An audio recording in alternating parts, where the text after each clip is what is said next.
Sonic X Episode 36. We start out with Sonic napping and relaxing, but it makes sense this time. The heroes sigh in relief when it turns out everyone made it off Prison Island safely before it was blown up. And Sonic says he'll bring Chris home and remembers when he saved him from the pool. I love that because it shows us that he wants to repay him for saving his life. But still, it's reusing footage to pad things out. And I love that one of his friends turned off the TV because the news said the police was looking for him.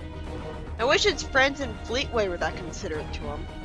Then, to waste time, they reuse footage of when Knuckles saw Rouge steal the Master Emerald from him with barely a fight. Seriously, that was stupid.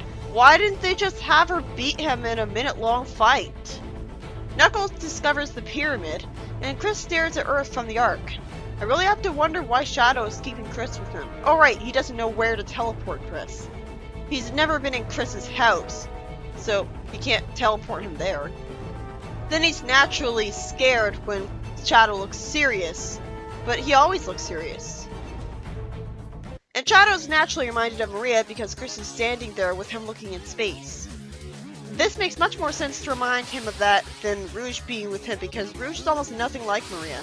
In fact, she's kind of the exact opposite, aside from being a girl. Too bad he doesn't flash back to when Maria was staring at the planet with them, because that would have made more sense than him remembering when he escaped the Ark. But that particular flashback was pointless compared to the one where he escaped the Ark. So, if Maria had the time to do all that talking to Shadow, why didn't she just squeeze herself into the escape pod with them? I think there was at least some room in there for two. It's unrealistic that she didn't even try to fit in there with them. To be fair, she had no immune system. Not that they have the guts to tell you that right now. Rouge says that maybe the Eclipse Cannon will make people laugh so hard they'll surrender. But the reason it wasn't that funny was because she had no reason to say that. She should know it's a dangerous weapon. In SE2, she had much more charming lines. Scarlet wonders if she could even get an old guy to talk about Project Shadow because his life fell apart because of it. And it turns out his bed is still warm and he just left. All of her scenes feel like complete padding. This is just padding things out instead of her immediately talking to him. And Eggman's moon firing scene is worthless compared to in the game because it really drags things out and the music isn't the same dramatic music from the game.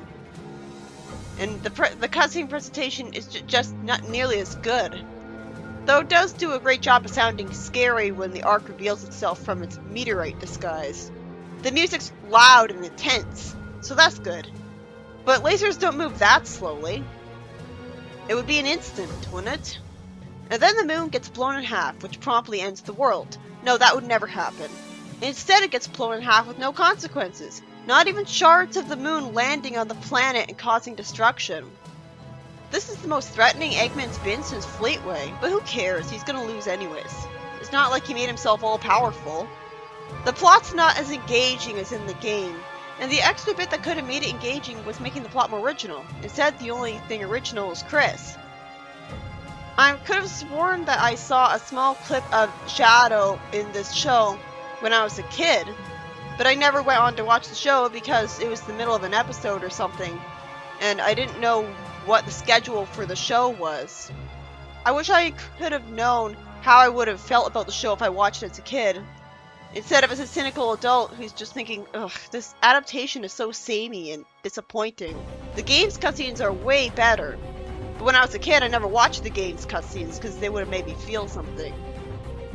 So I guess I would have thought it was better than it was. I'm seriously wondering why Shadow doesn't return Chris to Earth with teleportation. It's one extra mouth to feed, and he's not on his side. But to be fair, he's reminding him of Maria.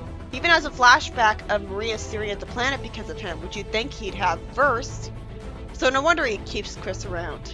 He's using him as a replacement goldfish. Rouge asks Shadow if he's glad to see her, and sarcastically says she loves it when he gives her the silent treatment. What terrible chemistry. I can't believe people ship these two. I always thought that was weird. He's always a dick to her. Even like in 06. Tails then suddenly introduces to Chuck that he made a fake Chaos Emerald. No big deal. No dramatic, epic music or anything.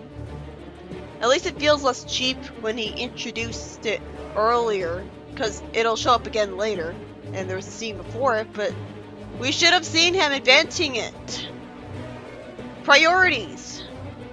It makes sense that the cops believe Bokoon about where Sonic went because Bokoon is his enemy for no good reason. And surprisingly, even though he giggled, they didn't go for the predictable joke where he was lying to the cops. Knuckles does a bunch of punches and complains about being in the middle of a battle, which is out of character. He should like fighting, not hate it. Sonic spins a robot around and punches it with both hands. That's cool. Tanaka looks ridiculous in that yellow tracksuit, but at least it provides a distraction so Sonic and Knuckles can go into the sewers. But why was Cream there?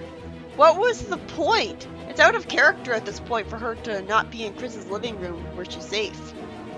She's usually the character who just watches TV. Eggman then says that if the president doesn't agree to be part of his empire, the planet will be destroyed. He's obviously bluffing because why would he destroy the planet? The president doesn't want to give him an answer, and Eggman says he's just stalling so his military can organize a counterattack against him. But then it gives him 12 hours to think of an answer. Really? That's not helping to make Eggman look threatening. Sam says amusingly that if the planet's destroyed, he won't have to worry about balancing the budget anymore, and he winks at the camera, showing that he's joking.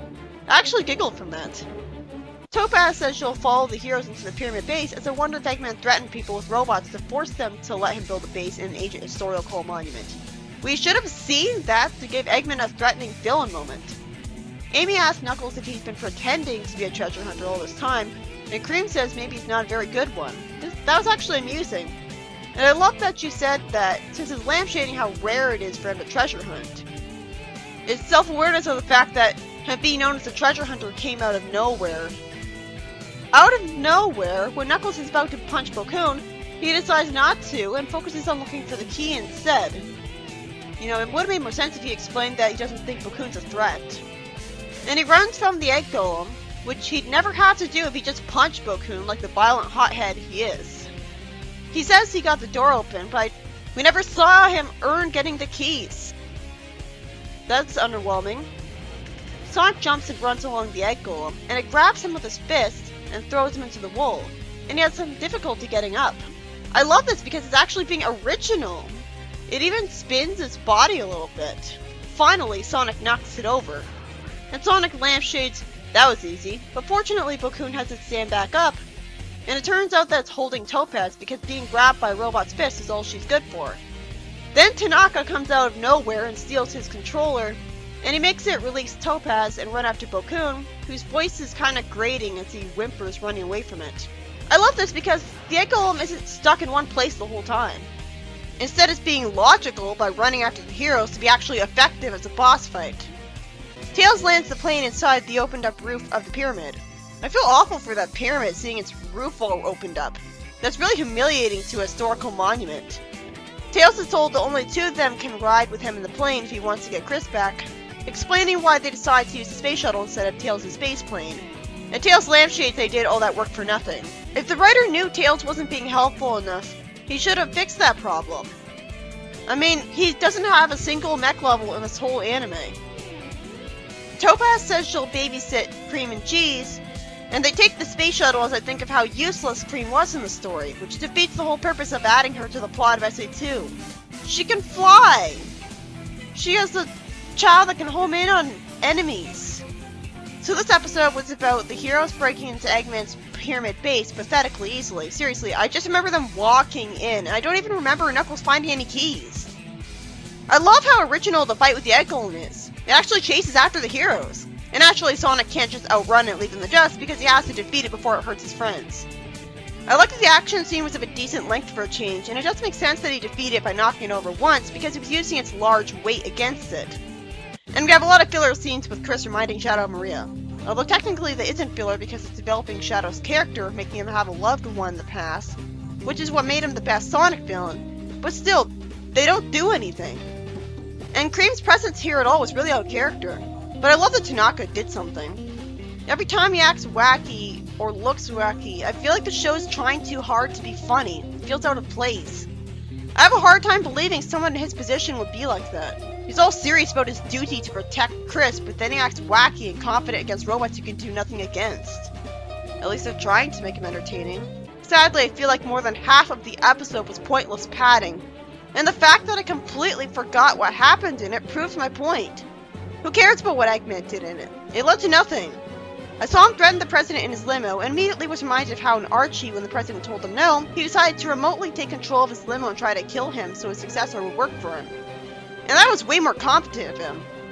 I was about to question how the heroes even knew that Eggman's base was at the pyramid at all, but then I remembered that we saw Knuckles find it. Which is much better than the game, where Knuckles just has a passing line that he saw it. Here we actually saw him discover the pyramid, though him even being there at all to discover it was confusing. At the very least, I'm definitely enjoying this adaptation more than the SC1 arc. I'm not being aggressively apathetic and cynical about it, just bored. And then I wake up when they do something exciting. They tried harder to be original here. Chris fills a unique role that Rouge never properly did for Shadow, and they handled the action scenes a bit differently. SC1's arc often felt like it was ripping off the game's cutscenes outright and putting them in a place where they didn't belong to advertise the video game. This feels less jarring, but it's still thoroughly pointless to have the exact same stories as the two happen again in Sonic X. I can't wait for these game adaptations to be done and over with so the show can go back to being kind of good.